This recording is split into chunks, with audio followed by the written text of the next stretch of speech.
Hi guys, నేను ఈరోజు గోంగూర ఊరగాయ చేస్తున్నాను. దానికి గోంగూర బాగా శుభ్రంగా కడుక్కొని ఒక ప్లేట్లో పెట్టుకొని ఎండుమిరపకాయలు, ఆవాలు, ధనియాలు, జీలకర్ర బాగా వేయించుకోవాలి. కొంచెం చల్లారాక మిక్సీ జార్లోకి వేసుకొని ఉప్పు వేసుకొని బాగా మెత్తగా పట్టుకొని దాంట్లోకి కొన్ని తెల్లగడ్డలు వేసుకొని బాగా మెత్తగా పట్టుకోవాలి. ఇప్పుడు బాగా కడిగిన గోంగూరని బాండల్లోకి వేసి 2-3 టేబుల్ స్పూన్ల నూనె వేసి బాగా ఉడికించుకోవాలి. ఉడికించిన గోంగూరలోకి తగినంత ఉప్పు వేసి ఇంకా గుత్తుగా ఉడికించుకోవాలి. ఇప్పుడు మనం మిక్సీ పట్టుకున్న మిశ్రమాన్ని ఉడుకుతున్న గోంగూరలోకి వేసి బాగా కలపాలి.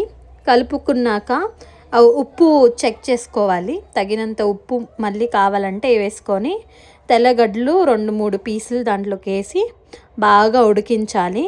బాగా ఉడికిన గోంగూరని ఉప్పు చూసుకొని మనం దించుకోవచ్చు. నూనె తేలిలాక ఉడికిందని అర్థం. ఈ ఊరగాయని వేడి అన్నంలో నెయ్యి వేసుకొని తింటే సూపర్గా ఉంటుంది. ఇప్పుడు మా చెల్లి రియాక్షన్ చూడండి. మేమైతే చల్లారంలో తింటున్నాం. మీరు హాట్గా తింటే సూపర్గా ఉంటుంది.